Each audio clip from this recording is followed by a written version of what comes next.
ओम आत्मा त्वं गिरिजामती सहचरा प्राणा शरीरं ग्रहं पूजा ते विषयोग भोग रचना निद्रा समाधि स्थिति संचारा पदयो प्रदक्षिण विधि स्तोत्राणि सर्वा गिरौ यत् यत् कर्म करोमि तत्तत् अखिलं शंभो तवाराधनम। नमस्कार, स्वागत है आपका आचार्य वाणी में। मैं आचार्य डॉक्टर विक्रमादित्य आपके साथ हूँ। आज का विषय हमारा है ग्रह नक्षत्रों के अनुसार से सिंह राशि वालों के लिए ये मई के आरंभ काल में ग्रहों का योग किस प्रकार का रहेगा।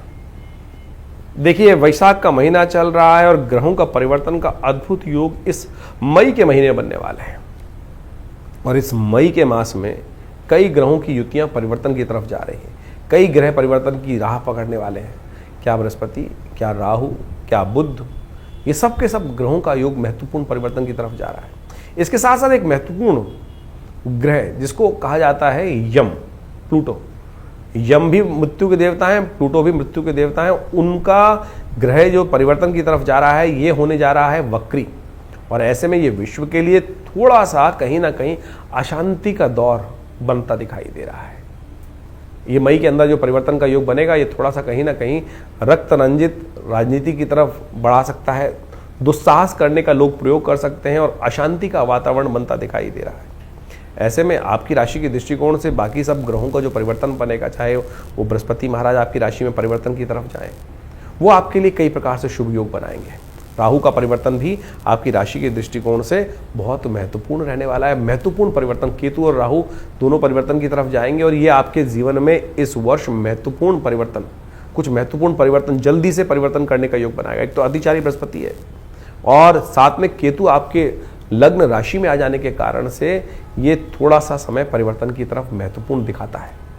तो ऐसे में आपको बहुत सावधानी के साथ अपने ग्रह नक्षत्रों को समझते हुए, जन्मपत्री को देखते हुए कार्य करने की जरूरत रहेगी। इस मई के आरंभ काल में और भी बहुत सारे ग्रह, बुध भी परिवर्तन की तरफ जा रहे हैं और ये बुध का परिवर्तन आपकी राशि के दृष्टिकोण से बहुत महत्वपूर्ण रहेगा। उच्च के सूर्य के साथ बुध का पदार्पण करना, बुध आदित्य योग भाग्य में जाके बनाना, यह आपके कई तरह से भाग्य से बूस्टर प्रदान करने की योग बना सकता है। बुध बहुत दिन से कमजोर स्थिति में चल रहे थे और आपकी राशि के स्वामी बुध के साथ जाकर बहुत शुद्ध हो जाते हैं। बुध आदित्य योग बन जाता है। ज्योतिष के दृष्टिकोण से बहुत सारे शुभ ग्रहों के अंतर्गत बुध आदित्य योग आता है और ये उच्च के सूर्य के साथ बैठकर ये आपके लिए महत्वपूर्ण योग बन रहा है। तो आप समझ लीजिए सिलसिलेवार तरीके से आपके ग्रह नक्षत्र किस प्रकार के योग बनाएंगे इस समय में। 1 तारीख की बात करें तो 1 मई की बृहस्पतिवार का अवसर है, चतुर्थी तिथि विद्यमान है और ग्रह नक्षत्रों के दृष्टिकोण से ये योग आपकी राशि के दृष्टिकोण से ओवरऑल अच्छा दिखाई देता है। लाभ के योग खुलता दिखाई दे रहा है। बस ध्यान ये रखना है कि महत्वपूर्ण कार्य, नए कार्यों में जो चलते हुए काम है उसमें तो चीज़ें आपकी पॉजिटिव रहेंगी, लेकिन नए कार्यों में हाथ डालना हो, नए प्रोजेक्ट पकड़ने हो तो 11-11:15 के बाद ही उसमें कार्य करने का प्रयास करें, तब तक भद्रा रहेगी। और ऐसे इस दिन पीली चीज़ों का दान करना, गौ सेवा करना, गुरुजन का आशीर्वाद देना, विप्रगणों को, जो पूजा पाठ करने वाले लोग हैं या पढ़ाई करने वाले लोग हैं, उनको बृहस्पति संबंधी चीज़ों का दान करना, पेन, पेंसिल, धार्मिक पुस्तक, माला इत्यादि, आसन इत्यादि, पीले वस्त्र इत्यादि दान करना अच्छा रहेगा।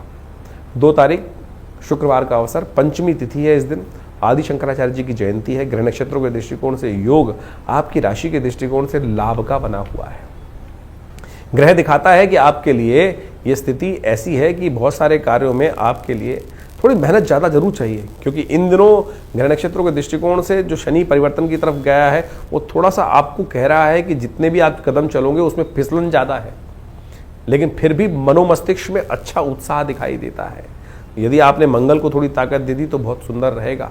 तो ऐसे में हनुमान जी का स्तवन करें, बड़ा अच्छा रहेगा। आदि शंकराचार्य जी की जयंती है और आदि शंकराचार्य जी के लिए स्तवन करें। देखिए, सुंदर केदारनाथ में उनका जो स्थान है, जो समाधि स्थल है, वो विशेष तौर पर बहुत जल्दी खुलने वाला है। जब जाएं तो वहाँ अवश्य उनका दर्शन कर उस स्थान का जो प्रभाव है, जहाँ उन्होंने स्वयं साधना करी, बैठकर भगवान का सुंदर स्तवन किया, उस स्थान के प्रभाव को समझने का हम प्रयास करें।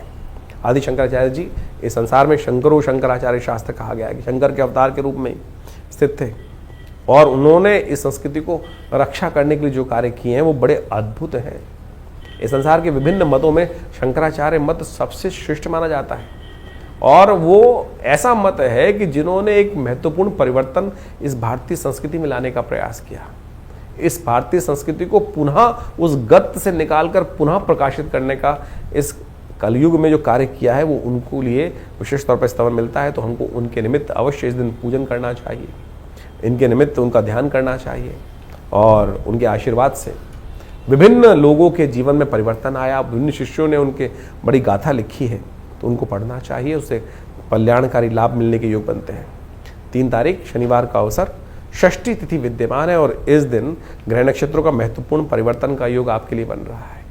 ये योग थोड़ा सा आपके लिए अननेसेसरी के लिए विशेष तौर पर कुछ वरीज उत्पन्न करने के योग बनाएगा। ये थोड़ा ध्यान रखिएगा, मन का खेल बड़ा विचित्र होता है। यदि मन के हारे हार है, मन के जीते जीत। देखिए ध्यान रखिएगा, आपके मन का जो चंद्रमा स्वामी जो है, मन का स्वामी है, वो आपकी राशि में 12वें भाव में मंगल के साथ विद्यमान हो गया है। यदि मन थोड़ा सा हीन भावना से ग्रसित हो गया तो फंस जाओगे। इसलिए मन को मोटिवेट करने का हम प्रयास करें, जो हमारा वातावरण है उसके आसपास को हम ध्यान रखने का प्रयास करें। नेगेटिव लोगों से बचें। नेगेटिव लोगों की संगत में जाओगे तो नेगेटिविटी दिखाई देगी, अच्छे लोगों के साथ में जाओगे तो जैसा सोचोगे वैसा बन सकते हो। ये समय ऐसा बन रहा है तो नेगेटिव लोगों से बचने का हमको प्रयास करना चाहिए, इस बात का ध्यान रखें। और नेगेटिव संगत में फंस गए तो बस गलत चीज़ों से बचते हुए कार्य करें। शनिवार का दिन है, खास तौर पर हो सके तो शाम के समय भगवान शिव का गंगा जल से अभिषेक करें। सुबह सुबह अपने सिर पे थोड़ा गंगा जल डाल लीजिए, क्योंकि मन थोड़ा सा कहीं ना कहीं विचलित होता दिखाई दे रहा है। सुबह सुबह 6 बजे के आसपास चंद्रमा परिवर्तन करना, थोड़ा ध्यान रखते हुए कार्य करें। इस दिन मृत्यु के देवता जिसको ग्रह कहा जाता है, प्लूटो, यम जिसका नाम है, वो भी मृत्यु के देवता हैं, वो वक्री होने जा रहे हैं और ये विश्व के लिए थोड़ा सा स्थिति नेगेटिव है। आने वाले कुछ दिनों में कई सारे क्लैश उत्पन्न होने के योग बन सकते हैं। तो ऐसे में शिव का ध्यान, हमने कहा ना, गंगा जल से थोड़ा शिव का अभिषेक कर लीजिए। गंगा जल थोड़ा अपने पर छिड़कने का प्रयास करें। गंगा से समस्त कष्ट, जल से स्नान करने से समस्त कष्ट दूर होते हैं। समस्त पाप, जीवन में कष्ट पाप की वजह से ही आते हैं। पाप जो अनजाने में हो जाते हैं बहुत सारे, उनको ठीक करने के लिए, दुर्भाव को ठीक करने के लिए सुभाव को प्राप्त करें, अच्छा रहेगा आपके लिए। 4 तारीख रविवार का अवसर, सप्तमी तिथि विद्यमान है और इस दिन ग्रह नक्षत्रों के दृष्टिकोण से जो योग बन रहा है वो आपके लिए थोड़ा सा परिवर्तन करने का योग बनाना पड़ेगा, जितना पुण्य कार्य करोगे। ऐसे में योग है कि रास्ते में यदि कोई कहीं किसी को आपकी सहायता पड़ जाए, किसी को आपके सहयोग की आवश्यकता पड़ जाए तो पीछे हाथ मत खींचिएगा। जितना गरीब जनता की सेवा करोगे, लोगों की सेवा करोगे, उतना मेवा प्राप्त हो सकता है। तो एक काम करें, किसी गरीब व्यक्ति को ज़रूरत है मेडिसिन इत्यादि का, तो वो दान करने का प्रयास कर लीजिए। थोड़ी सी मेडिसिन खरीद के कोई जरूर मिल जाए तो कुछ ना कुछ औषध का दान करना, गरीब स्त्रियों का सेवा करना आपके लिए बहुत अच्छा रहेगा। इस दिन अवश्य ग्रह नक्षत्रों के दृष्टिकोण से ये कार्य करने का प्रयास करना चाहिए। भद्रा है जो दिन में करीब करीब सुबह 7:18 से आरंभ हो जाएगी, तो नए कार्यों में थोड़ा हाथ डालने से बचेंगे तो अच्छा रहेगा। 5 तारीख सोमवार का अवसर, अष्टमी तिथि विद्यमान है इस दिन और इस दिन ग्रह नक्षत्रों का परिवर्तन का योग आपके लिए बनता दिखाई दे रहा है। सुबह थोड़ी हल्की दिखाई देती है, लेकिन जैसे जैसे सूर्य ऊपर आएंगे, मध्य में आएंगे, दोपहर का मध्यकाल होगा, उसके बाद से आपके लिए एक नई एनर्जी प्राप्त करने का योग बनता दिखाई देगा। इस दिन विशेष तौर पर भगवती बगलामुखी का स्तवन करना चाहिए। कई बार शत्रु जो होता है बहुत परेशान करने का योग बनाता है, हमारी चलती कुछ नहीं है, लेकिन ऐसे में यदि भगवती बगलामुखी का सुंदर स्तवन कर लिया जाए, तो उनका सुंदर शांतिक पौष्टिक कर्म अनुष्ठान कर लिया जाए, तो शास्त्र में बड़े चमत्कारिक स्वरूप भगवती का ये बताया गया है। इस दिन उनका स्तवन करने का दिन है, उनकी जयंती है। भगवती बगलामुखी का स्वरूप बड़ा दिव्य शास्त्र में बताया गया है। वैशाख मास की अष्टमी के दिन बगलामुखी जी की जयंती होती है और बगलामुखी जी का जो नाम है ना, वो वैसे ही भगवती का दिव्य स्वरूप है जो 10 महाविद्या के अंतर्गत आता है और बड़ा चमत्कारिक स्वरूप माना जाता है। आज की तारीख में बहुत सारे लोग विभिन्न शांतिक पौष्टिक कर्मों में भी भगवती बगलामुखी के विभिन्न मंत्रों का प्रयोग कर लेते हैं और कुछ लोग बता देते हैं कि भगवती बगलामुखी की आराधना करो, जीवन के कष्ट दूर हो जाएंगे। देखिए, ऐसे में ध्यान रखना चाहिए, भगवती के विभिन्न बीज हैं, विभिन्न मंत्र हैं, पूरी विधि है। माँ भगवती समस्त मनोरथों को सिद्ध करने वाली हैं, लेकिन जहां सुई का प्रयोग है वहां तलवार का प्रयोग नहीं करना चाहिए। तो ऐसे में बड़ी शांति के साथ ध्यान करते हुए भगवती के मंत्रों का उपयोग करना चाहिए। कहीं हल्का सा गलत प्रयोग जो है वो बड़ा कठिन कारक बन जाता है। आमतौर पे वैसे तो लोग मंत्र को सही से उपयोग करते नहीं है, यदि विधि यानी ये ऐसा ब्रह्मास्त्र है कि इसको छोड़ने के बाद फिर वापस नहीं लिया जा सकता और बहुत बाद में कई बार विकट स्थिति बन जाती है। हम छोटी सी ईर्ष्या के कारण से भगवती का विभिन्न प्रयोग करने की तरफ उद्धृत हो जाते हैं और वो अनिष्ट कर देते हैं सामने वाले का। और एक बात समझें, ये वो मंत्रों का प्रयोग है कि गोली नहीं है कि जो आप किसी भी मूर्ख व्यक्ति भी चला देगा तो सामने वाले का अहित हो जाएगा। ये वो प्रयोग है कि इसके अंदर पूर्ण भगवती का कृपा मंत्र है। आप ये समझ लीजिए, अगर सामने वाले का कोई दोष नहीं है तो आपके ऊपर वापस आकर जिस प्रकार के मंत्र प्रयोगों का आघात होता है वो बड़ा भयावह होता है। मैंने देखा है, बिल्कुल अपने जीवन में देखा है कि बहुत सारे लोग जबरदस्ती, बहुत पुरानी बात है, हमारे आश्रम पे एक व्यक्ति आते थे और वो आप माने कि बहुत, जैसे हमारे यहाँ वर्ण 4 वर्ण बताए गए हैं, ना तो ब्राह्मण नहीं थे, लेकिन उनको एक मंत्र कहीं से मिल गया और बगलामुखी जी का मंत्र था और जहाँ वो रहते थे किराए पे रहते थे और क्या हुआ कि वो अपने मालिक से भिड़ गए। उनको वो निकालने का प्रयास कर रहा था, ये मान नहीं रहे थे, निकल नहीं रहे थे, कुछ ना कुछ दिक्कत चल रही थी, सरकारी जॉब में थे। उन्होंने उस मंत्र का प्रयोग शुरू कर दिया, जिस प्रकार का वो मंत्र वर्णित है शास्त्र के अंदर, जिस प्रकार से कहा गया, मैं पूरा मंत्र तो नहीं बोलूंगा यहाँ पर, वाचम मुखम पदम स्तंभे जिह्वाम कीले बुद्धिम विनाशे, इस प्रकार से मंत्र है, वो पूरी तरह से उसका पीली सरसों से प्रयोग, तो जिस प्रकार से शास्त्र में वर्णित है उसकी पूर्ण विधि पुस्तकों में लिखी है और उस व्यक्ति ने वो विधि को आरंभ कर दिया। और सत्य माने उस व्यक्ति ने जो शास्त्र में वर्णित पुस्तकों के माध्यम से उस विधि को पूरी तरह से, मैं कहूँगा ब्राह्मण नहीं था, शूद्र था, लेकिन उसने वो विधि को ज्ञान प्राप्त कर ये मेरा देखा प्रभाव है। आया था आश्रम पर, हमने मना भी किया उसको, पिताजी ने खूब मना किया, भाई इस प्रकार के प्रयोग नहीं करने चाहिए, इससे अनित होता है। बोला बहुत कष्ट में हूँ, ये है वो है, तो नहीं माना। हमारे द्वारा दीक्षित तो नहीं था, लेकिन पुस्तक उसके पास थी, बाजार में मिल जाती है, वो ले आया उस पुस्तक को और उसने उसका प्रयोग किया और सत्य माने उस सामने वाले व्यक्ति के घर के 3 लोग का उसने अहित कर दिया, 3 लोगों का अहित उसी वक्त उस प्रयोग से हुआ। लेकिन बाद में उस व्यक्ति के पूरे परिवार का, स्वयं का जो हाल हुआ वो बहुत भयावह था।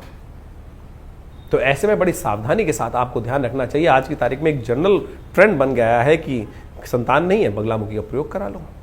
घर में अशांति चल रही है, कुछ कष्ट ठीक नहीं हो रहा है, बगलामुखी का प्रयोग करा लो। हमारे पास आश्रम पर नित्यप्रति कॉल आते हैं कि हमें बगलामुखी का प्रयोग कराना है, ये करना है, वो करना है। और तो और बड़ी विचित्र स्थिति है। मैं आपको बाल्यकाल की एक व्यवस्था बताऊं कि लोग इस प्रकार के योग बनाते हैं कि एक जो वो स्थिति बताने की नहीं है, लेकिन बड़ा विचित्र स्थिति है। एक पंडित जी थे, वो अनुष्ठान के लिए जा रहे थे और अनुष्ठान करने के लिए बोले एक बड़ा घड़ा लाओ, बड़ा टब लाओ और जो अनुष्ठान जब करेंगे वो पानी के अंदर खड़ा होकर करेंगे। यानी यजमानों को किस प्रकार से मूर्ख बनाने के लिए स्थिति बनती है। बहुत, मैं कहूँगा पंडित नहीं है ऐसे लोग कलाकार हैं। और उन्होंने जितने पंडित इकट्ठे किए, 5 पंडित 6 पंडित, उन सबको खड़ा किया उन पतीलों के अंदर पानी भरकर, जैसे बगला। अरे क्या स्थिति, बगला जो होता है पानी में खड़ा होता है और ऐसी स्थिति में हम जब करके दिखाएंगे। यजमान भी बड़े आज की तारीख में धुरंधर होते हैं, उन्होंने भी पंडित जी से कहा, पंडित जी बड़े स्थिति में, ऐसी स्थिति बची हुई है। तो क्या क्या स्थिति आज लोक में है, ये व्यंग का शब्द नहीं है, ये बहुत ही ब्रह्मास्त्र है। बगलामुखी का जो प्रयोग, अभी छिन्नमस्तिका देवी का इसी के पास जयंती आएगी, तो उन सब के प्रयोग शास्त्र में जो वर्णित है वो अद्भुत कार्य करते हैं। जहां आपके केस चल रहे हैं, कष्ट चल रहे हैं, जीवन में बहुत ही भयावह स्थिति हो चुकी, सामने वाले ने बहुत, तब तो कोई रेयरेस्ट ऑफ रेयरेस्ट कार्यों में करने का शास्त्र में वर्णित है, लेकिन बहुत कंट्रोल लेवल में करने का प्रयास करना चाहिए।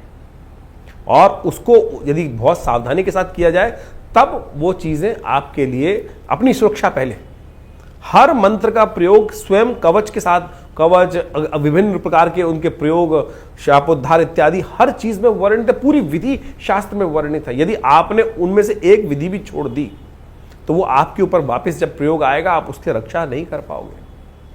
तो ऐसे में मेरा आप सबसे अनुरोध है कि बहुत शांति के साथ गुरु के सानिध्य में रहते हुए इन समस्त प्रयोगों को करने का प्रयास करें। बहुत सारे लोग तथाकथित तौर पर बरगलाने का प्रयास करते हैं, तो उन सबसे बचते हुए कार्य करने की ज़रूरत है। तो ऐसे विधान शास्त्र में जो वर्णित चमत्कार के रूप में है, और आप समझें कि हमारे स्वयं भी बहुत बड़ा आश्रम चलाते हैं, हम बहुत सारे जीवन में कष्ट भी आए और कभी ऐसी आवश्यकता पड़ी तो जहाँ बहुत क्लिष्टता समय था, बगलामुखी के प्रयोगों को उपयोग करके देखा गया, महाकाली के प्रयोग को उपयोग करके देखा गया, स्वयं के लिए उपयोग करके देखा गया, चमत्कार उपस्थित कर देता है। ऐसे समस्याओं को दूर कर देता है जैसे गधे के सिर पे से सींग। पता नहीं कब वो समस्याएं चली जाएं, कैसे ठीक हो जाएं, और हमने वो बिल्कुल स्थिति को समझ के देखा है। कोशिश ये करें, बस सानिध्य बहुत ज़रूरी है, अपनी रक्षा बहुत ज़रूरी है। इन सब चीज़ों को समझते हुए कार्य करेंगे तो अच्छा रहेगा। तो बगलामुखी जी का दिव्य स्वरूप है, ये आपने अभी समझा। इसके साथ साथ यदि इस दिन हम अपने घर में उनका एक सिद्ध यंत्र स्थापित कर लें तो कहा जाता है कि आपके जीवन में जो शत्रु बाधा है वो धीरे धीरे समाप्त हो जाएगी। सबसे सात्विक प्रयोग भगवती बगलामुखी जी के सिद्ध यंत्र को उनके मंत्र से अभिमंत्रित करके पूरे वर्ष के लिए स्थापित करना है। छोटा सा प्रयोग है, और इसको यदि स्थापित करेंगे तो अननेसेसरी की वरीज, अननेसेसरी की टेंशन्स, अननेसेसरी की शत्रु बाधा, कंपटीशन, उन सब पर विजय प्राप्त करने का योग बन जाएगा। यदि हम बात करें, अब 6 तारीख की मंगलवार का अवसर है, 9वीं तिथि विद्यमान है, और उस दिन ग्रह नक्षत्रों के दृष्टिकोण से आपके लिए ओवरऑल ग्रह अच्छे दिखाई देते हैं। नई शक्ति दिखाई दे रही है, नई एनर्जी का योग होता दिखाई दे रहा है, और साथ साथ बहुत सारी चीज़ों में जो थोड़ी सी मोटिवेशन कम थी उसका पूरा मोटिवेशन बढ़ता दिखाई दे रहा है। ऐसे में देखिए, जानकी नवमी का योग है, भगवती सीता जी का प्रादुर्भाव का अवसर है। तो ऐसे में सुंदर रूप से भगवती का स्तवन करें। भगवती का इसी दिन, जब कहा जाता है कि जनकपुर में जब अकाल पड़ रहा था तो ज्योतिषीगणों ने कहा कि आप स्वयं राजा उस पृथ्वी को हल से जोते। जब जनक जी स्वयं जाते हैं तो वहाँ पर भगवती सीता का प्रादुर्भाव का शास्त्र में कथा आती है। तो इस दिन अवश्य भगवती का सुंदर स्तवन करना चाहिए, और भगवती का दिव्य स्वरूप समझें कि सुंदरकांड में आता है ना वर्णन कि कैसे भगवती ने भगवान हनुमान जी को प्रसन्न कर कर अजर अमर का आशीर्वाद दिया था। तो इसी सुंदर योग पर हमने विवेकानंद योगाश्रम में सुंदरकांड का पाठ रखा है, जो शाम को 5 बजे से आरंभ होगा। उस दिन हनुमान जी का यज्ञ होगा, भगवती सीता जी का यज्ञ किया जाएगा, भगवान का स्तवन किया जाएगा, हनुमान जी को चोला चढ़ेगा। आप भी स्वयं भाग ले सकते हैं और अपने घर में भी करने का प्रयास कीजिए। सुंदरकांड का पाठ तो आप अपने नाम से कराइए, सुंदर स्वामनी का भोग लगाइए, और हनुमान जी कृपा प्राप्त। देखिए, हनुमान जी की कृपा प्राप्त करने के लिए क्या है, वो भगवान राम की कृपा से ही समझ, जहाँ पर कृपा राम की हुई ता पर कृपा करें सब कोई। लेकिन एक बात समझें, हनुमान जी कौन है? भगवती के सुत हैं। भगवती ने उनको अपना पुत्र माना, और जब उन्होंने माना तो राम जी ने मान लिया। तो जब उनका वर्णन करते हो ना, माँ बाप प्रसन्न कब होते हैं? कि जब उनके बच्चे का यशगान होता है। तो ये सुंदरकांड का पाठ भगवान की कृपा प्राप्त करने के लिए इसलिए सुंदर माना जाता है। ग्रह योग एक तरफ और भगवान का जो अनुग्रह है वो एक तरफ। तो ये 10वां ग्रह जो भगवान का अनुग्रह प्राप्त करने के लिए सुंदरकांड का पाठ इस दिन करना समस्त रूप से कल्याण करने वाला योग बनाने वाला है। एक बात और ध्यान रखिएगा, 8 और 9 तारीख को अश्लेषा और मघा नक्षत्र का योग है। इन नक्षत्रों में जो जातक जन्म लेते हैं उनके लिए मूल शांति अवश्य करानी चाहिए। यदि आपने बाल्यकाल में नहीं कराई है आपके माता पिता ने तो बाद में करा लीजिए, नहीं तो ये बहुत क्लिष्टकारी होता है, अननेसेसरी के कष्ट देता रहता है। तो इस दिन जब भी 27 दिन बाद ये नक्षत्र घूम के आते हैं तो अवश्य आप करा लीजिए 27 दिन तक। बहुत सारे लोग इसमें क्या कर देते हैं, बाह्य रूप में केवल 27 जगह मिट्टी, 27 जगह पानी, यही सब करते रहते हैं। लेकिन जो मूल मंत्र का जप है, 1,000 रोज मंत्र जप करके 27वें दिन तक, 27 दिन तक जब वो नक्षत्र घूम कर आएगा तब तक उसका दशांश यज्ञ करते हुए वो नहीं करेंगे तो फिर कोई मूल शांति नहीं होती। और फिर लोग कहते हैं हमने मूल शांति करा ली और फिर वो कष्ट दूर हो ही नहीं रहा है। तो इसको ध्यान रखते हुए कार्य करना चाहिए आपको। 7 तारीख बुधवार का अवसर है, 10वीं तिथि विद्यमान है। इस दिन एक महत्वपूर्ण ग्रह परिवर्तन, बुधवार के दिन बुध परिवर्तन की तरफ जा रहे हैं और भाग्य में बैठे हुए उच्च के सूर्य के साथ जाकर स्थित हो जाएंगे, बुध आदित्य योग बनाएंगे। ये आपके लिए बहुत अच्छा रहेगा। एक बिल्कुल परिवर्तन का योग आपके लिए बहुत महत्वपूर्ण परिवर्तन का योग बनता दिखाई दे रहा है। एकदम आप स्वयं उसका प्रभाव दे सकते हैं। एक बूस्टर की तरह आपके ग्रह नक्षत्रों में योग बनता दिखाई देगा। इसका लाभ आपको बहुत जल्दी मिलता भी दिखाई देगा ग्रह नक्षत्रों के दृष्टिकोण से। हो सके तो गणेश जी का सुंदर पूजन करें, पीले पुष्प ने अर्पित करें, कल्याण होगा। 8 तारीख का दिन गुरुवार का योग है और उस दिन एकादशी के साथ गुरु बृहस्पतिवार का योग बन रहा है, यानी गुरुवार के दिन एकादशी का सुंदर योग बन रहा है। ग्रह सुबह सुबह परिवर्तन की तरफ गए हैं।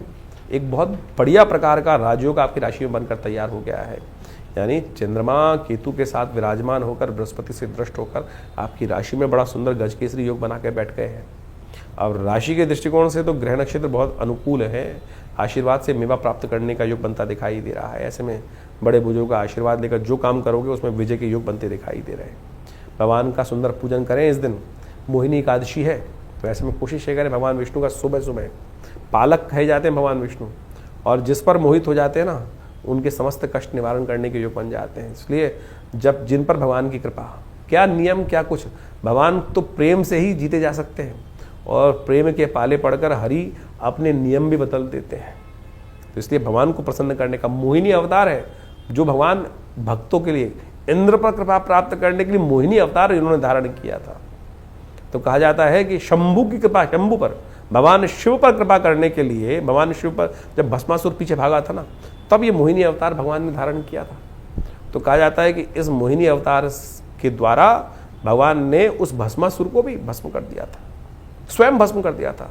तो भगवान जो है ना, प्रेम के पाले पड़कर बड़े बड़े अद्भुत कार्य कर देते हैं। तो उनका ध्यान करने का हमको अवश्य प्रयास करना चाहिए। बड़ी सुंदर कथा शास्त्र में वर्णित है, वो हमें याद आ गई अब, तो उसको सुन लेंगे तो बहुत अच्छा रहेगा, कल्याणकारी योग बनता दिखाई दे रहा है। मोहिनी अवतार भगवान का है, जो मोहिनी अवतार भगवान का, तो ये मोहिनी एकादशी है। इस दिन अवश्य भगवान को पंचामृत से स्नान कराएं, तुलसी, चंदन, कपूर, गंगा जल, इन सब को लेकर भगवान पे अर्पित करें और फिर उसको प्रसाद रूप में ग्रहण करें। भगवान तो इतने से प्रसन्न हो जाते हैं।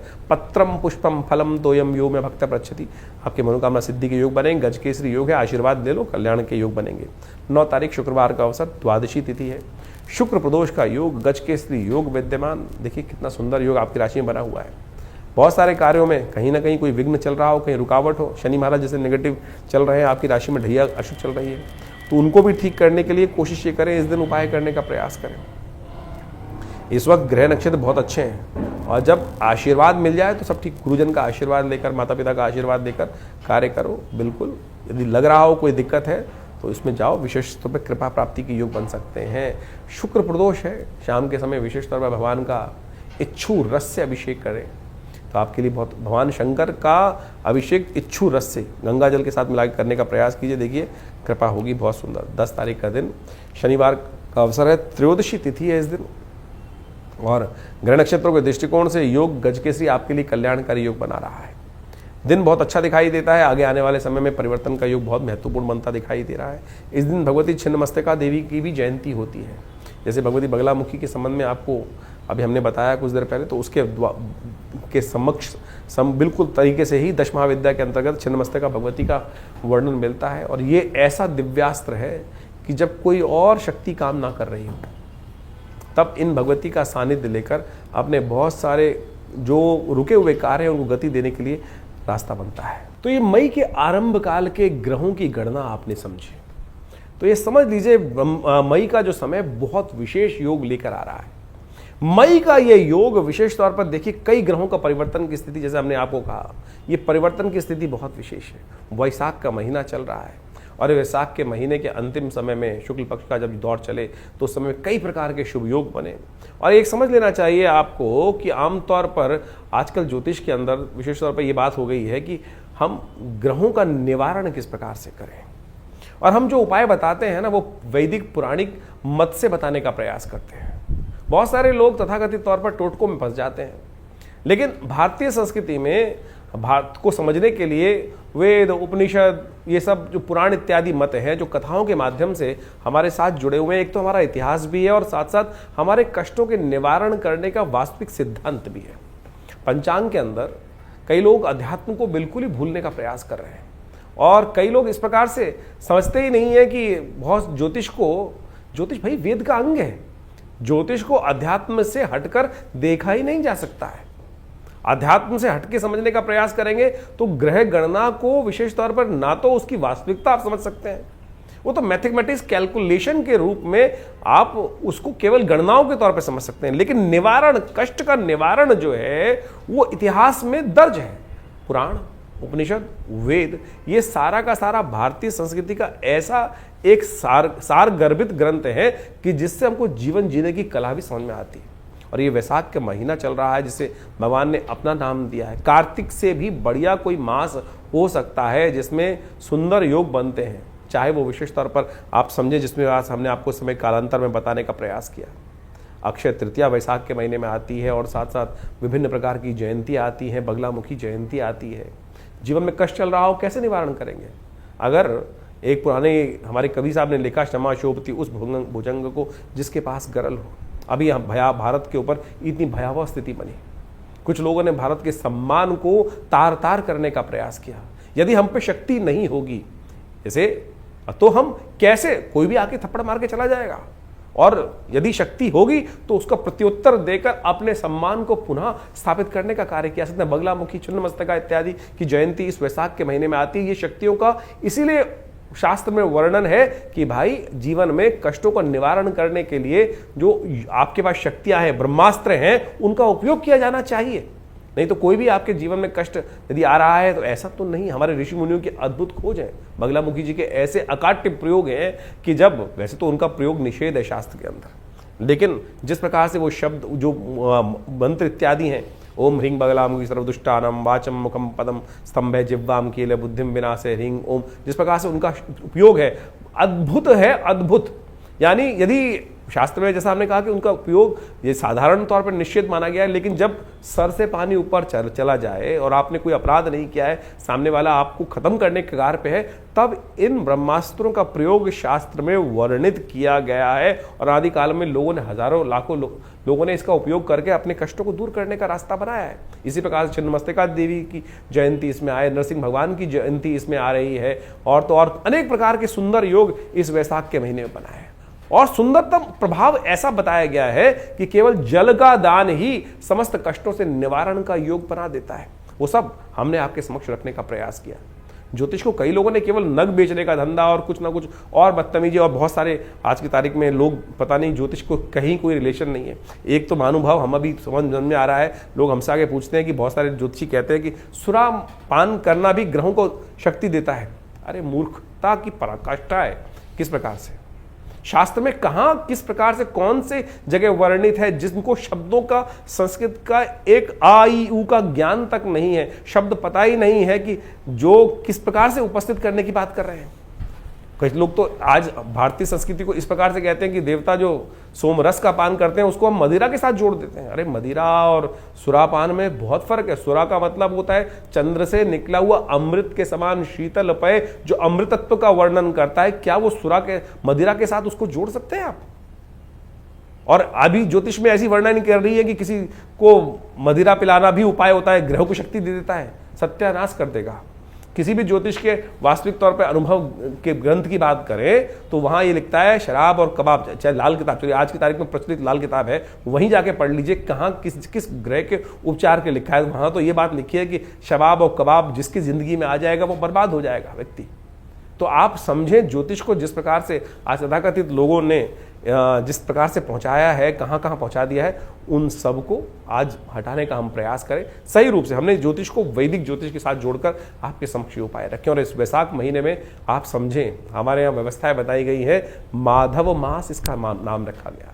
केवल जल का दान, कलश भरकर जल का दान करने से ही आपके जीवन के, इस मास में कहा जाता है कि एक बार हरिनाम का स्मरण कर लें तो आपके समस्त कष्ट निवारण करने के योग बन जाते हैं। तो आप इन सब सिद्धांतों को सही रूप से समझने का प्रयास करें। और जैसा ज्योतिष की गणनाओं पे इस महीने में, मई के महीने में बहुत ग्रहों का परिवर्तन है, जीवन परिवर्तन की तरफ जा रहा है। गुरु अतिचारी स्थिति में आ चुके हैं और वो ग्रह परिवर्तन, राशि परिवर्तन का एक महत्वपूर्ण योग बना रहे हैं इस मई के मध्यकाल में। इसके साथ साथ राहु का परिवर्तन का योग बन रहा है। ये सारे परिवर्तन आपके लिए बहुत महत्वपूर्ण रहने वाले हैं, एकदम स्थिति परिवर्तन की तरफ जाने वाली है। ऐसे में थोड़ा सावधान रहकर देखिए, ग्रह गणना के अनुसार से ये भी समझ लें, क्योंकि इस समय में जो ग्रहों का योग बन रहा है, आप समझें कि जो ग्रहों का योग बना कि जो रविवार के 5 योग बन गए, और कई बार यदि दृष्टि देखें जिन जिन क्षेत्रों में 5 मंगलवार का योग, कि एक तिथि बढ़ रही है, कहीं ना कहीं तिथि बढ़कर जो है वैशाख पूर्णिमा से आगे निकल जाएगी तो मंगलवार का योग भी आ जाएगा, तो 5 मंगल का योग बन जाएगा। उन क्षेत्रों में भयावह स्थिति, युद्ध की स्थिति भी बन सकती है, और ये कहीं ना कहीं रक्त रंजित स्थिति को ग्रहों का योग बनाती दिखाई देगी। ग्रह परिवर्तन की तरफ जा रहे हैं। बुध स्वयं बहुत सुंदर परिवर्तन की तरफ जा रहे हैं। बुध का ये परिवर्तन बहुत विशेष होने वाला है। बुध जिस प्रकार से काफी लंबे समय तक क्षीणस्थ अवस्था में थे, नीच की राशि में चल रहे थे, और वो परिवर्तन कर कर सूर्य के साथ बुध आदित्य योग बना के चले गए हैं। ये सब का सब आपकी राशि में बहुत महत्वपूर्ण योग परिवर्तन की तरफ ले जाता दिखाई दे रहा है। लेकिन यहाँ एक बात और समझने की आवश्यकता है। हम ज्योतिष के यहाँ विषय जो उपस्थित रखते हैं वो गोचर के साथ रखते हैं। गोचर का यानी, गोचर का मतलब समझ लें कि present situation of the planets. गोचर में जो आज आकाशीय मंडल में ग्रहों की स्थिति है वो क्या, कौन सी राशि पे किस प्रकार का परिवर्तन बना रही है। लेकिन आपका जन्म एक विशेष समय पर हुआ है, उससे आपकी जन्मपत्री बनी, उससे आपके नक्षत्र की कैलकुलेशन से दशाएं निकाली गई, दशाएं, अंतर दशाएं, ग्रहों की इंटरनल स्थिति, उन सबको कोरिलेट करने की आवश्यकता है। अगर विंशोत्तरी दशा, अंतर दशा, प्रत्यंतर दशा के अनुसार से आपका समय अच्छा चल रहा है और गोचर में भी वही ग्रहों का योगायोग बन जाए तो वारे न्यारे हैं। और बाई चांस यदि विंशोत्तरी में अच्छा नहीं चल रहा है, गोचर में अच्छा चल रहा है, या गोचर में अच्छा नहीं चल रहा है, विंशोत्तरी में अच्छा चल रहा है, तो उसका इंप्रेशन अलग हो जाएगा। तो इसलिए जन्मपत्री इत्यादि को बहुत अच्छे से गोचर के दृष्टिकोण से तो समझ में आती है चीज़ें। कई बार बहुत सारे लोगों के प्रश्न आते हैं, बोलते हैं कि आपकी राशि के दृष्टिकोण से हमने जो योग बन रहा है वो बहुत बहुत बहुत अच्छा बता रहे हैं, लेकिन हमारे जीवन में घटित नहीं हो रहा है। कारण क्या है? कारण होगा आप हमारे अपने इंडिविजुअल चार्ट के अंदर कोई ना कोई ऐसी ग्रह स्थिति बैठी हुई है कि जिसका हमको ज्ञान नहीं हो पा रहा है। और जो वहां अगर किसी व्यक्ति की कुंडली में दरिद्र योग बना हुआ है, केमुद्रम योग बना हुआ है, आपकी कुंडली में 100 राजयोग है और एक के मुद्रम योग, चंद्रमा बिल्कुल अकेला है, कोई शुभ ग्रह से दृष्ट नहीं है और आसपास उसके 2-2 भाव तक कोई ग्रह नहीं बैठा है, तो फिर दरिद्र योग हो गया है और 100 राजयोगों को अकेला वो केमुद्रम योग खत्म कर सकता है। अगर किसी कुंडली में है तो गोचर में लाख दर्जे अच्छे ग्रह हो जाए, कुछ होगा ही नहीं, तो उसका निवारण करना पड़ेगा। ग्रहों का स्थिति को समझते हुए कैसे उस ग्रहों को, अशुभ ग्रहों के योगा योग को जो आपकी जन्मपत्री में चल रहे हैं परिवर्तन के योग बनाने हैं। अब आपकी गोचर में जो अच्छे ग्रह हैं, लेकिन आपकी विंशोत्तरी अंतरदशाओं में जो ग्रह की स्थिति बनी हुई है वो कहीं ना कहीं मारने के योग बना रही है, कहीं ना नुकसान करने के योग बना रही है, तो कैसे परिवर्तन का योग बनेगा? तो गोचर के दृष्टिकोण से और इन सब चीजों को समझने की आवश्यकता है। ज्योतिष बिल्कुल सत्य है, प्रमाणित है, इसमें एक भी बात कपोल कल्पित नहीं हो सकती। यहां तक कि आपके जीवन में जो स्वप्न भी आ रहा है ना, वो भी ग्रहों के अनुसार से जाना जा सकता है, उसका भी प्रभाव है और ये बहुत विवेचना के द्वारा उपस्थित किया जाता है। बहुत सारे जीवन में आपकी कुंडली में सपोज एक व्यक्ति आए हमारे पास और उनकी कुंडली में बहुत वर्ष पूर्ण के आते, पिताजी के साथ जन्मपत्री देखने का अवसर मिला उनका, और वो बड़े परेशान थे और हिंदुस्तान के एक बहुत बड़े ब्यूरोक्रेट थे, एक उपराष्ट्रपति थे, उनके बहुत अच्छे निजी सचिव थे शायद, बहुत पुरानी बात है। और वो जन्मपत्री दिखाने आए हमारे पास पिताजी के समय पर, और आप समझे उनकी जन्मपत्री के अंदर वो बात देखने आए थे, महाराज जरा देखें जन्मपत्री हमारी क्या है। हम लोगों ने जब जन्मपत्री देखी तो बड़ा अच्छा ग्रह दिखाई दिया, महाराज पुनः देखें। तो उन्होंने कहा जी मेरे को किसी ज्योतिषी जी ने बता दिया है कि मेरा मृत्यु योग आ रहा है, मेरी मृत्यु होने वाली, ऐसा योग उन्होंने बताया कि होने वाली है। जब उन्होंने बहुत जन्मपत्री को देखा तो हमने कहा जी आपकी कुंडली में तो पूर्ण आयु है, हाँ, लेकिन जिन ज्योतिषी ने बताया है वो भी चमत्कार किया है, बिल्कुल मृत्यु होने के योग है आपकी कुंडली में, लेकिन उस मृत्यु के बाद भी आप जीवित रहेंगे। वो बड़ा पकाया व्यक्ति, मुझे अभी भी याद है। तो जब ये स्थिति बनी तो कारण क्या था, उसका जो ग्रह था वो स्वप्नादि अवस्था में था, जो मृत्यु कारक योग बना रहा था वो स्वप्न आदि अवस्था में थी, यानी उसकी मृत्यु होने का योग था लेकिन स्वप्न में मृत्यु होने का योग था। ये वो ज्योतिषी देखना भूल गए और व्यक्ति परेशान हो गया। तो आप समझे आपकी जन्मपत्री में कौन सी अवस्था, ग्रहों की अवस्था देखी जाती है। बालादि अवस्था में ग्रह है, वृद्धादि अवस्था में ग्रह है, जागृत अवस्था में है, स्वप्नादि अवस्था में है, या मृत अवस्था में ग्रह है। अब समझें कि आपकी कुंडली के अंदर बहुत सारे, जो आप संपूर्ण कुंडली कैलकुलेट करते हैं तो बालादि अवस्था भी ग्रह मानी जाती है, जिसका ग्रह भी जन्म हुआ हो, बालादि अवस्था में हो, युवा में है, या प्रौढ़ में है, या बहुत बुढ़े में अवस्था में है, या मृत अवस्था में है। ग्रह भी मृत अवस्था में होता है। तो यानी वो कब कौन से अंशों में कहां किस प्रकार से बैठा है, इन सब चीजों की इतना वृहद वर्णन ज्योतिष शास्त्र के अनुसार से किया जाता है और उसके बाद विवेचनाएं की जाती है। ग्रह आप समझे ऐसी अवस्थाएं बनती हैं कि प्रत्यक्ष अवस्था में या हास्यादि अवस्था में, ग्रह की अवस्था हास्यादि अवस्था, यानी मजाक वाली स्थिति में भी ग्रह है कि आपका ग्रह बहुत बढ़िया उच्च का होकर बना हुआ है, लेकिन उसकी अवस्था हास्यादि अवस्था में, तो मजाक उड़वाएगा आपका। बहुत बार जीवन में होता है कि सब कुछ होते हुए भी कहीं मजाक उड़ रहा है व्यक्ति का, सब कुछ हास्य परिहास हो गया। तो वानी वो ग्रहों की अवस्था भी इतनी ज्यादा ज्योतिष के अंदर बहुत गणनाएं बहुत सुंदर रूप से उपस्थित की गई हैं। इसके लिए अध्ययन की आवश्यकता है। आज की तारीख में तो बहुत सारे लोग सोशल मीडिया पर लोगों को ज्योतिषी बना रहे हैं। 4 दिन के अंदर ग्रहण ज्योतिष पढ़कर आप किसी भी प्रकार से आप बहुत सारे ग्रहों के मूल को समझकर प्रेडिक्शन करना जान जाएंगे। नीम हकीम खतराए जान। एक पुरानी कहावत है, नीम हकीम खतराए जान। आप किसी कुंडली में, जैसे मैंने ये आपको एक कहानी उपस्थित करी, कहानी नहीं है, सत्य कथा है, वो व्यक्ति सोचिए क्या स्थिति रही होगी, कि उसके मनोमस्तिष्क पे क्या स्थिति होगी कि वो व्यक्ति सोच रहा है कि मेरी मृत्यु होने वाली है। मेरा एक मित्र था, दिल्ली में बहुत बड़ी दुकान चलाते हैं, बहुत बड़ी एक लॉ की दुकान चलाते हैं। मुझे आज भी याद है कि अब इससे कुछ 10-15 वर्ष पूर्व उसके दिमाग में कोई ऑपरेशन की बात आई, दिमाग में कुछ समस्याएं थी, डायग्नोज हो गया था। और उन दिनों पिताजी हमारे थे, हमारे पास आया जन्मपत्री दिखाने के लिए। तो जन्मपत्री के अनुसार से हमको दिखाई दे रहा था, यार इतनी भयावह स्थिति नहीं है जितनी तेरी स्थिति है। उसकी ऐसी स्थिति हो गई थी, घड़ी तू ले जा, ये स्थिति तू ले जा, अब जीना तो है नहीं, ऐसी स्थिति आ गई थी। लेकिन हमने उसको कहा कि भाई जिएगा, चिंता मत कर, तेरा ऐसा कोई भयावह स्थिति नहीं है। उसका एक लेज़र ऑपरेशन होना था ब्रेन का, और वो कहीं भी जा सकता था। लेकिन प्रार्थना कराई भगवान की, और साथ साथ उसकी ज्योतिष के दृष्टिकोण से उसको विश्वास दिलाया। आज 12-15 साल हो गए, उसको देखता हूँ, समझता हूँ, आज भी उसकी नमस्ते आती है, धन्यवाद आता है। तो आप समझे, ज्योतिष के विषय बहुत है। ये नीम हकीम खतराए जान वाली बात बोली ना, किसी मन में भय डाल दिया। आज पूरा खेल भय का चल रहा है। चाहे किसी भी फील्ड में चले जाओ, किसी डॉक्टर के पास चले जाओ, वो कह देता है कि भाई ये तो बहुत खतरनाक बीमारी है, इसका तुरंत ऑपरेशन करा लो, कुछ और है नहीं। व्यक्ति बेचारा वैसे ही परेशान हो जाता है। तो ज्योतिष भय दिलाने वाली स्थिति नहीं है, ज्योतिष विश्वास दिलाने वाली स्थिति है। आपके जीवन में परिवर्तन लाने का रास्ता बनाया गया है। आपके जीवन में सिखाया जाता है कि कोई भी कष्ट है उसका सकल पदार्थ है जगमाही, कर्महीन पुरुष पावत नहीं। कर्म सही दिशा में कर्म किया जाए, जो उपाय निवारण, कारण जानने के बाद निवारण जो है वो ज्योतिष के उपनिषद इत्यादि यानी पुराण इत्यादि में ही तो वर्णित किया गया है कि किन किन के जीवन में कहां कहां घटना बनी, उन्होंने सत्यनारायण कथा करी और उससे उनके जीवन के कष्ट दूर हो गए। तो यही तो निवारण है। आज की तारीख में लोग बैठे हैं कि भैया वो शराब पिला दो, इस दिन शराब पी लो, इससे ग्रह परिवर्तन हो जाएगा, शुक्र और बलिष्ठ हो जाएगा। बलिष्ठ क्या होगा, आपका जीवन में समस्याएं कुछ और हो जाएंगी। आप सोचें कि आज की तारीख में लोग चुटकी बजाकर स्थितियों को उत्पन्न करने के लिए आज जो भी स्थिति की जा रही है वो ज्योतिष के दृष्टिकोण से कहीं उनका ज्योतिष से कोई मतलब है नहीं। तो हम इन समस्त चीज़ों को आपके समक्ष पूरी तरह से ज्ञान वर्धन करने के साथ साथ चीज़ों को सही रूप से करने का प्रयास करते हैं।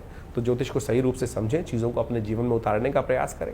जन्मपत्री आप दिखाना चाहते हैं तो उसके लिए अपॉइंटमेंट भी ले सकते हैं, और हमारे यहाँ से आपकी अपनी जन्मपत्री प्राप्त करने के लिए, अपने ग्रहों को समझने के लिए, कौन से आपके योग बने हुए हैं, किस प्रकार के योग बने हुए हैं, कौन से ग्रह कब फलीभूत होंगे, आपके लिए कौन सा उपाय श्रेष्ठ रहेगा, जनरल प्रेडिक्शन के तौर पर बहुत सारे लोग हमारे पास आते हैं। हम नग का विरोध नहीं करते भाई, हम कहते हैं सत्य पहने, असली पहने, रुद्राक्ष इत्यादि जो भी चीजें शास्त्र में वर्णित है कहीं गलत नहीं है, कहीं कोई गलत नहीं है, लेकिन शुद्ध तो हो, सही तो हो। यदि आप हमारे यहाँ कौन से नग आपके लिए है वो भी बता दी जाते हैं, हम बताएंगे बिल्कुल, लेकिन हम बेचते नहीं, हम तो कोई बेचते नहीं है, बता जरूर देंगे। आप जानना चाहें तो आपको बता दिया जाएगा। तो वो जन्मपत्री के बहुत सारे मॉडल्स हैं हमारे यहाँ, वो भी आप निकलवा सकते हैं, अपनी जन्मपत्री की विवेचना करा सकते हैं। संबंध किस प्रकार से रहेंगे, कौन सा समय आपके लिए अच्छा है, दशाओं में कौन सा समय आपके लिए उपयुक्त आ रहा है, कब आपको अपने जीवन में आगे बढ़ने के लिए कार्य करना चाहिए, कब आपके जीवन में कार्य करने से आपको बचना चाहिए।